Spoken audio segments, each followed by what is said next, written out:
Hello students, आज हम part 3 पढ़ेंगे। ठीक है, तो आइए देखते हैं। इस पार्ट 3 में जो चैप्टर का नाम है, पार्ट का नाम है, वो है भाई और बहन। भाई बहन, है ना। इसको लिखा है, जो इसके राइटर हैं वो सत्यवती मलिक हैं। कौन है? सत्यवती मलिक। ठीक है, आइए हम सीखें। इसमें क्या है? माँ, ठीक है ना। ये ऐसा प्रोनाउंसिएशन हो रहा है, माँ, ठीक है ना। विस्मयादि बोधक चिन्ह, ठीक है ना। जो ये चिन्ह ऐसा लगा होता है और ये तो विस्मयादि बोधक चिन्ह होता है, ठीक है ना। तो इसलिए यहाँ पे क्या लिखा? माँ हाय, माँ हाय, ऐसे करके आवाज़ आ रही है, ठीक है ना। कोई बच्चा है जो पुकार रहा है अपनी माँ को। एक बार दो बार और तीसरी बार बेटे की हाय हाय की करुण पुकार सुनकर माँ सावित्री सहन ना कर सकी और क्या कर ली? सहन ना कर सकी और कार्बन पेपर और कॉपी वहीं कुर्सी पर पटक कर शीघ्र ही उसने बाथरूम के दरवाजे के बाहर खड़े कमल की गोद में उठा लिया और पुचकारते हुए कहा, बच्चे, डबल मिनट कामा लग गया है, देखिए बच्चे के पास यहाँ से, ठीक है ना। ये विशेष वाक्य हो गया यहाँ से। बच्चे सवेरे सवेरे ऐसे नहीं रोते, ठीक है। तो यहाँ से फिर ख़त्म हुआ ये वाक्य, फुल स्टॉप के साथ साथ डबल इन्वर्टेड कामा भी बंद हो गया है। और नेक्स्ट देखिए लाइन में क्या लिखा हुआ है? डबल इन्वर्टेड कामा लगा हुआ है और फिर से देखिए यहाँ से स्टार्ट हो रहा है। तो निर्मला मेरा गाना क्यों नहीं गाती? निर्मला मेरा गाना क्यों गाती है? और उसने मेरी सारी कमीज छींटे डाल कर गीली क्यों कर दी? स्नानघर में अभी पतली सी आवाज़ में निर्मला गुनगुना रही थी। एक लड़का था, वह रोता रहता था, ऐसा वो गुनगुना रही है, ठीक है ना। तो फिर देखिए, बड़ी दुष्ट लड़की है, नहा कर बाहर निकले तो सही, ऐसी पिटाई करूँगी कि वह भी जाने, ठीक है। ऐसा माँ कहती है, ठीक है ना। किससे कहती है? अपने बेटे से कहती है कि रुक जाओ, ना कर निकले तो फिर बताती हूँ, ठीक है। यह आश्वासन पाकर कमल कपड़े बदलने चला गया, ठीक है ना। यह आश्वासन पा गया माँ से। माँ ने कहा कि मैं उसको मारती हूँ, रुक जाओ, बाहर तुम से निकले तो, है ना। ऐसा आश्वासन पाकर कमल बड़ा खुश हो गया और कपड़े अपने बदलने चला गया। न जाने कितनी मंगल कामनाओं और भावनाओं और आशीर्वादों को लेकर सावित्री ने अपने भाई के जन्मदिन पर उपहार भेजने के लिए एक श्वेत रेशमी कपड़े पर तितली की सुंदर आकृति खींची है। हल्के नीले, सुनहरे और गहरे लाल के रेशम के तारों के साथ ही साथ ना जाने कितनी मीठी स्मृतियाँ भी उसके अंतः स्थल में उठ कर विधि सी जा रही है, ठीक है ना। वह क्या है? वह जब कपड़ा पहनने उसका बेटा कमल चला गया तो वो क्या कहा? अपने भाई की यादों में गुम हो गई, ठीक ना। ये सारी जो कल्पनाएं हैं वो अपने भाई की यादों में ही खोकर कर रही है। अनेक वन, पर्वत, नदी, नाले और मैदान के पार दूर से एक मुख आकृति बार बार नेत्रों से सम्मुख आकर मेरे उसके रोम रोम को पुलकित कर रही है। कभी ऐसा भी लगने लगता है मानो सामने दीवार पर लटकी हुई उसके भाई नरेंद्र की तस्वीर हंसकर बोल उठेगी, ठीक है ना।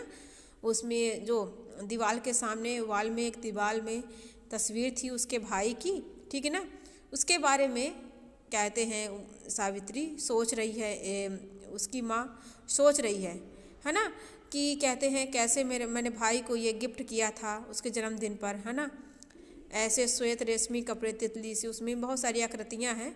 उसको देख कर वह कल्पना कर रही है ना, कि मेरा भाई जैसे देख के मुझे क्या करेगा? हंसकर बोल उठेगा, ठीक है ना। सावित्री की आंखों में प्रेमा चक्षु छलक उठे, है ना। प्रेम के मारे अपने भाई की तस्वीर देखकर उसके मन में क्या हुए?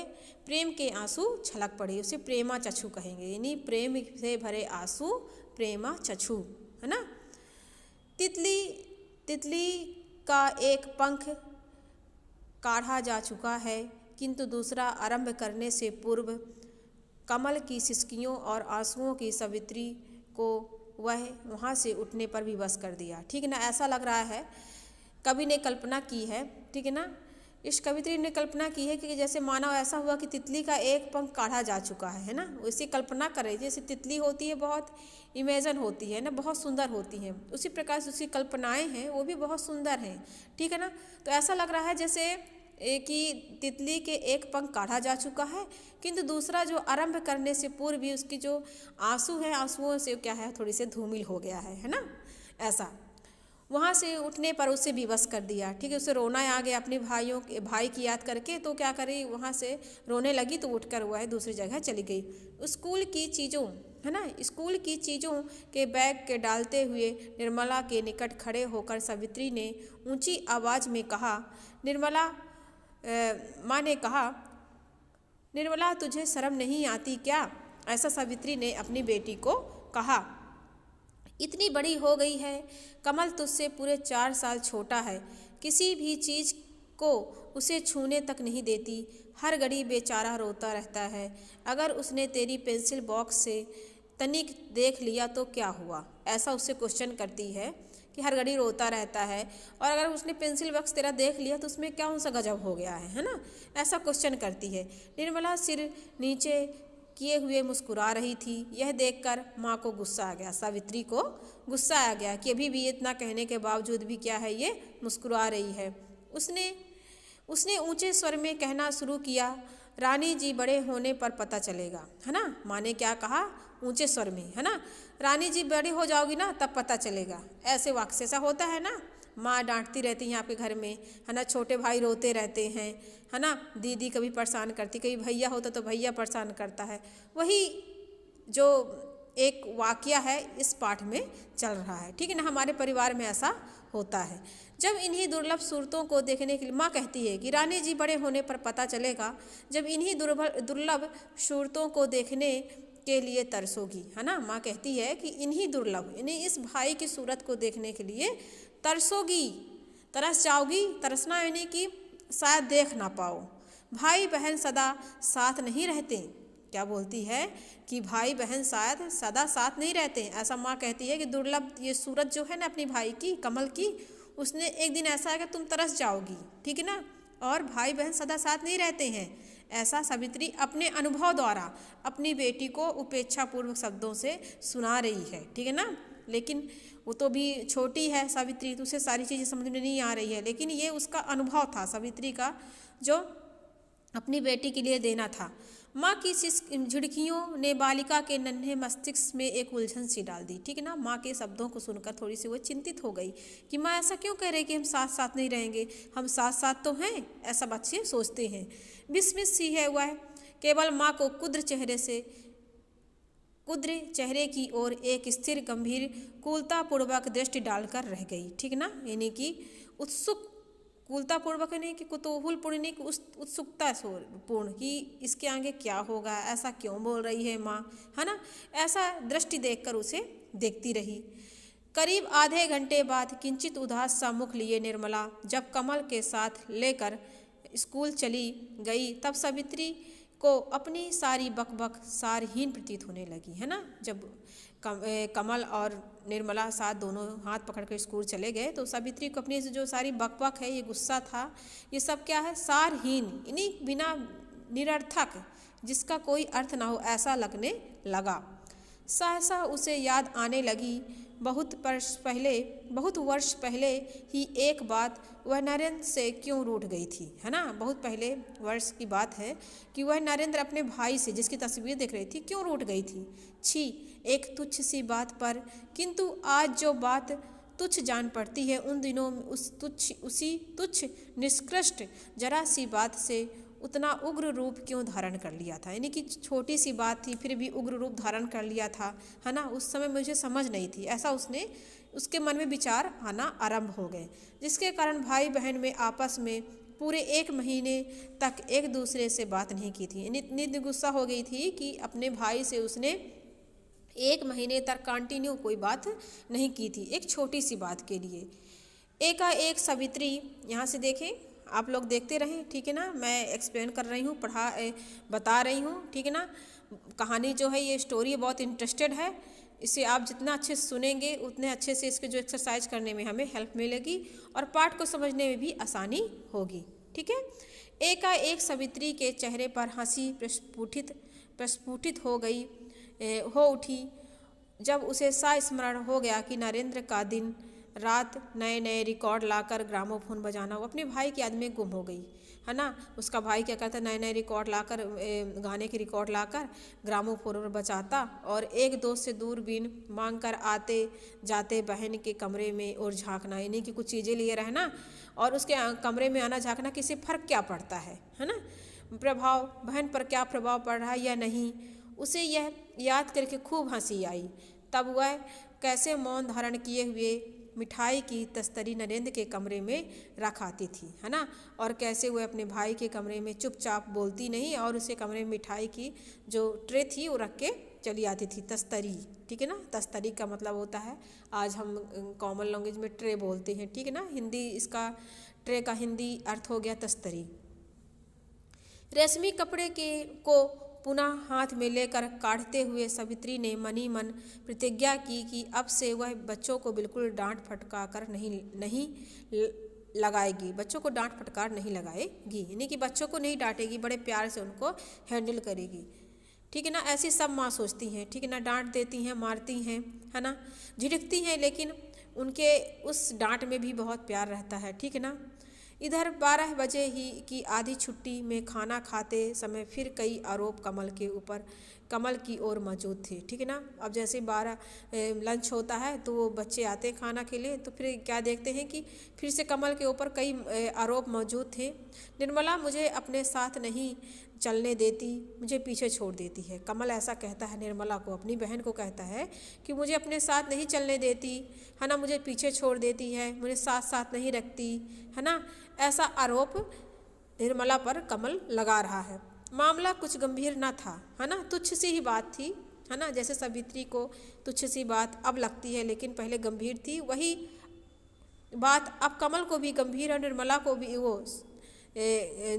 भी गंभीर है ना, लेकिन सावित्री के लिए वो छोटी है। मामला कुछ गंभीर ना था और दिन होता तो शायद निर्मला की इन शरारतों को सावित्री हंसी मजाक में टाल देती, परंतु यह उद्दंड लड़की सवेरे से ही उसके प्रिय तथा आवश्यक कार्य बार बार बाधा डाल रही है। एक हल्की चंपत निर्मला को लगाते हुए माँ ने डांट कर कहा, बस कल ही स्कूल से तेरा नाम कटवा दूंगी, यह सब तेरे साहिबी स्कूल की शिक्षा का नतीजा है। ऐसा सावित्री कहती है निर्मला से। जरा सी लड़की ने घर भर में आफत मचा रखी है, अभी से भाई बहन की शकल सूरत नहीं भाती, बड़े होने पर ना जाने क्या क्या करेंगी। फिर थाली में पूरी तरकारी क्या कर देती है, डालकर बच्चों के आगे रखते हुए धीमे स्वर में कहा, है ना, थाली में तरकारी नहीं सब्जी, तरकारी मीन्स सब्जी, डालकर धीमे स्वर से कहा, देखो निर्मला, जब मैं तुम्हारे बराबर की थी तो अपने भाई बहनों को कभी तंग नहीं करती थी, है ना। सावित्री बोलती निर्मला को, जब मैं तुम्हारे बराबर थी तो अपने भाई बहनों को कभी तंग नहीं करती थी, कभी अपने माता पिता को दुख नहीं देती थी। किंतु यह बात कहते हुए भीतर ही भीतर सावित्री को कुछ झिझक सी हो रही थी, है ना। वो अपने बेटी को समझा रही थी कि मैं अपने भाई बहन को तंग नहीं करती थी जिससे मेरे माता पिता को दुख हो, है ना। जैसे मुझे दुख हो रहा है और तुम कमल को परेशान कर रही हो तो मैं ऐसा कभी नहीं करती थी, और भीतर ही भीतर झिझक रही थी, यानी कि कहीं ना कहीं मैं गलत बोल रही हूँ क्योंकि मैं भी अपने भाई को परेशान करती थी, ऐसा वह सोच रही थी। हम दोनों सीता के घर जुलूस देखेंगे माँ, अच्छा। कमल के विनम्र स्वर में अनुमति मांगी। ऐसा कमल ने कहा, क्या कहा, हम दोनों सीता के घर में जुलूस देखेंगे माँ, अच्छा। ऐसा कमल बोलता है। कमल के विनम्र स्वर में अनुमति मांगी, नहीं जी नहीं, क्या आपने घर दिखाई नहीं पड़ता, क्या अपने घर से दिखाई नहीं पड़ता। ऐसा माँ ने देखा कि दरवाजे की ओर निर्मला खड़ी थी, ठीक है ना। जब कुछ चीज़ पूछना होता है तो हम छोटों को बड़ा आगे कर देते हैं और बड़े पीछे हो जाते हैं, ठीक है ना। तो ये पूछ कौन रहा था, निर्मला पूछ रही थी अपनी माँ से, लेकिन आगे किसको कर दिया था? कमल को, ठीक है ना। इस बात को सावित्री समझ रही थी। माँ ने देखा कि दरवाजे की ओर निर्मला खड़ी थी। कैसे चालाक लड़की है, किसी इस गरीब को आगे करती है जब खुद कुछ कहना होता है। जब कुछ खुद कहना होता है तो निर्मला क्या करती थी? कमल को आगे कर देती थी। जाओ, जाना हो तो, सावित्री ने झुंझला कर उत्तर दिया, ठीक है ना। जाओ अगर जाना हो तो, ऐसा झुंझला कर, गुस्सा होकर ऐसा कहा, ठीक है ना। 5 बजे मुहर्रम का जुलूस निकलने वाला था, ठीक है ना। ये जुलूस देखने गए हैं, ये चित्र में दिखा रहा है, ठीक है ना। 5 बजे मुहर्रम का जुलूस निकलने वाला था। पल भर में चौराहे पर सैकड़ों मनुष्यों की भीड़ इकट्ठी हो गई। सावित्री का ध्यान कभी काले रंग तो कभी रंग बिरंगे वस्त्र पहने जनसमूहों की ओर और कभी जुलूस के कारण रुकी हुई मोटर गाड़ियों के बैठे हुए व्यक्तियों की ओर अनायास ही खिंच रहा था। इधर बालिका निर्मला के होश हवास एकाएक गुम हो गए।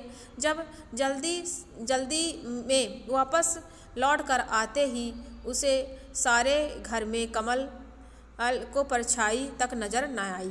व्याकुल सी वह एक कमरे में दूसरे और बरामदे में फिर पंखहीन पक्षी की तरह, नाई की तरह फड़फड़ाती हुई दौड़ने लगी। उसकी आंखों में के आगे अंधेरा सा छा गया। उसे सब कुछ सुनसान सा प्रतीत होने लगा। वह माँ से कई बार छोटे बच्चों की भीड़ भाड़ में खो जाने का हाल सुन चुकी ही है। आह, उसका भैया कमल क्या करे, ठीक है ना। अब क्या होता है यहाँ पे, वह भीड़ भाड़ में गई है, ठीक है ना, मुहर्रम में। तो क्या होता है कि वहाँ पे बहुत भीड़ भाड़ थी और उसका भाई क्या गुम गया था, और उसने अपनी सावित्री माँ के मुंह से कई बार सोचा था कि भीड़ भाड़ में जो बच्चे होते हैं वो गुम जाया करते हैं, ठीक है ना। उसी का वाक्या उसे क्या करते ध्यान में आता है, ठीक है। किसको ध्यान में आता है? फिर आगे क्या था? उसे कई बार उसने माँ के मुंह से सुना था कि बच्चे भीड़ भाड़ में खो जाते हैं, ठीक है ना। आह, उसका भैया कमल या क्या करे, ऐसा उसने सोचने लगी। नीचे की सड़क पर भांति भांति के रंग बिरंगे खिलौने, नए नए रंग के गुब्बारे, कागज के पंखे, पतंग और भिन्न भिन्न प्रकार के सुर निकालते हुए बाजे लाकर बेचने वालों ने बाल जगत के प्रति एक सम्मोहन जाल सा बिछा रखा है। कुछ दूर से मानो नेपथ्य में से डमाडम ढोल बजों की ध्वनि बजती आ रही है। निर्मला इन सब चित्ताकर्षक चीज़ों को बिना देखे सुने ही वह भीड़ भाड़ को चिरती हुई वेगपूर्वक भागती सीता के घर भी हो आई, पर कमल तो वहाँ भी नहीं था। रोते रोते निर्मला को आंखें सूज आई, चेहरे का रंग सफ़ेद पड़ गया। आखिर वह हिचकियाँ लेते हुए रुधे गले से माँ के पास जाकर बोली, देखो डबल इन्वर्टेड कामा लगा हुआ है, देखिए बच्चों, कमल तो सीता के घर भी नहीं है, ऐसा उसने विशेष वाक्य में कहा। कमल तो सीता के घर भी नहीं है, कमल जो है सीता के घर भी नहीं है, ऐसा वह रोते हुए बोली। सावित्री के तन बदन एक बार सहसा कांप उठा। क्षण भर में भीड़ भाड़, मोटर और गाड़ियों का भय से कहीं अनिष्ट आकांक्षाएं उसकी आंखों के आगे घूम सी गई। किंतु वह अपने भीरू लड़की की नस नस से परिचित थी। उसे पूरा विश्वास था कि कमल जरूर ही कहीं न कहीं किसी दुकान पर खड़ा होकर अथवा किसी नौकर के साथ जुलूस देख रहा होगा। माँ ने सहजा ही समझ लिया था कि जो मेरा लड़का है वह गुम नहीं सकता है, ठीक है ना, बड़ा ही भीरू है, ठीक है ना, वह किसी न किसी के साथ जुलूस देख रहा होगा। फिर भी उसने फूट फूट कर रोती हुई निर्मला को हृदय से नहीं लगाया और ना ही उसे धीरज बधाया, बल्कि आश्चर्यचकित सी होकर उसे देखती रही। आश्वासन का एक शब्द तक कहे बिना मानो वह अपनी लड़की की रुलाई को समझने का प्रयास कर रही थी। नहीं कि निर्मला रो रही थी तो उसे गले भी नहीं लगाया, और उसको बड़ा आश्चर्यपूर्वक होकर सावित्री देख रही थी कि कैसे रो रही है ये, है ना, और उसके रोने का अर्थ समझ रही थी कि शायद ये बहुत प्रेम करती है अपने भाई से, इसलिए ऐसा रो रही, उसे समझने का प्रयास कर रही थी। रह रहकर एक नूतन अनुभूति उसके मन में होने लगी।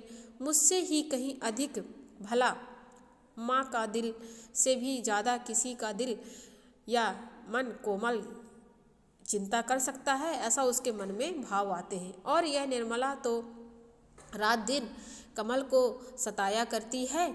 जुलूस समाप्त हो गया। क्रमशः दर्शकों के झुंड में भी छिन्न भिन्न होने लगे। मोटर गाड़ियों की धड़ाधड़ आना जाना पूर्ववत जारी हो गया और सामने ही फुटपाथ पर पड़ोसी डॉक्टर साहब के नौकर का हाथ पकड़े कमल घर आता हुआ दिखाई दिया। ठीक है ना। वह अपने बेटी को रोने का समझ रही थी कि कैसे क्यों रो रही है, लेकिन वह समझ गई थी कि वह अपने भाई को बहुत स्नेह करती है। और देखते देखते क्या हुआ कि जुलूस समाप्त हो गया और दर्शक लोग सब अपने अपने घर जाने लगे। ठीक है ना। और फुटपाथ पर पड़ोसी देखना कि उसने सामने से, जहाँ पर फुटपाथ होता है, लोग चलते हैं, वहाँ से डॉक्टर साहब का जो नौकर है वह कमल का हाथ पकड़े हुए घर की ओर आता हुआ दिखाई दिया। फिर आगे देखें, सीढ़ियों में से फिर सिसकने की आवाज़ सुनकर सावित्री ने देखा तो मंत्रमुग्ध सी रह गई। सिसकने की आवाज़ किसकी आ रही थी? निर्मला की आ रही थी सीढ़ियों से। कमल तो भुजा पास में बंधे निर्मला दुगने बेग से रो रही थी। कमल को क्या कर लिया, जैसे सीढ़ी से रोने की आवाज़ आई थी और जैसे ही कमल को देखा तो क्या कर लिया, अपने गले से उसको लगा लिया और बहुत तेज तेज उसे रोने लगी। उसके कोमल गुलाबी गाल मोटे मोटे आंसुओं से भीगे जा रहे थे और वह बार बार कमल का मुख चूम रही थी। चूम चूम कर कह रही थी, पगले तू कहाँ चला गया था, तू क्यों चला गया था? ठीक है ना। उसे बार बार क्वेश्चन करती कि तू कहाँ चला गया था, क्यों चला गया था मुझे बिना बताए। ठीक ना। और उसे बहुत रो रही थी, उसे गले में लगाए हुए बार बार चूम चूम कर ऐसे शब्द का वाचन कर रही थी। ठीक है। सावित्री का हृदय उमड़ आया और पुनीत प्रेम के इस दृश्य को देखकर एक आनंद की धारा सी उसके अंतःस्थल पर बहने लगी। ठीक है ना। सावित्री जो थी वह देखी कि कितना प्रेम करती है अपने भाई से। ठीक है ना। इस पुनीत प्रेम यानी सच्चे प्रेम के दृश्य को देखकर वह आनंद की धारा उसके उमड़ आई और उसके आंखों से आंसू बहने लगे। झरते हुए आंसुओं के साथ उसने कमल की जगह निर्मला को छाती से लगा कर, यानी कि कमल को उसने छाती से नहीं लगाया, निर्मला को छाती से लगाकर उसका मुंह चूम लिया। किसका? निर्मला का। और कहा, बेटा तुम बिना कहे क्यों चले जाते हो, है ना। क्या कहा कि तुम बिना कहे क्यों चले जाते हो, बहन को प्यार करो और देखो कि बस तुम्हारी खातिर कितना रोई है। यानी कि तुम चले गए थे तो तुम्हारी बहन ने तुम्हारे लिए कितना रोया है। तो क्या करूं, मैं नहीं रोया था, कमल बोल उठा। मैं नहीं रोया था, कमल बोल उठा। तुम क्यों रोए थे जी? माँ ने कौतूहलवश पूछा। तुम क्यों रोगे, मुझे तो दीदी की याद आ रही थी। अच्छा तुम क्यों रो रहे हो, है ना, ऐसा माँ ने पूछा। तो उसने कहा मैं तो दीदी की याद कर रहा था, है ना। तो माँ समझ गई कि दोनों के मन में जो प्रेम है वह शायद बहुत ही ज़्यादा है। ठीक है ना। और ऐसा वह साहस ही चिंता कर रही थी कि कहते हैं उसके बच्चे एक दूसरे को प्रेम नहीं करते हैं। ठीक है ना। हाँ तो अब ये शब्दार्थ है। ठीक है ना। लेसन हमारा कंप्लीट हो चुका है। ठीक है ना। लेसन हमारा कंप्लीट हो चुका है जिसमें हमने बताया यहाँ तक पढ़ चुके थे। ठीक है ना। ये अब क्या हो गया यहाँ पे यहाँ पे इस पार्ट से हमें ये शिक्षा मिलती है कि निर्मला और कमल एक दूसरे को बहुत प्रेम करते थे, जैसे हम भाई बहन अपने घर में ऐसा प्रेम करते हैं। ठीक ना। वो तो आपस में लड़ाइयाँ करते रहते हैं और सावित्री जो थी इन लड़ाइयों से बहुत परेशान थी। ठीक है। उसी लड़ाइयों को देखकर अपने भाई की याद आती थी। ठीक ना। चूँकि भाई बहन का जो प्रेम होता है बहुत ही अगूढ़ होता है। ठीक है ना। बहुत ही गहरा होता है। ठीक है ना। तो ये हमारा पार्ट 1 ख़त्म हो गया है। हम पार्ट 2 में आपको क्या करेंगे, एक्सरसाइज एक्सप्लेन करेंगे और कोशिश करेंगे कि आपको हम PDF भेज दें और इससे आप कहते हैं नोट्स बना सकें। ठीक है। Then thank you students.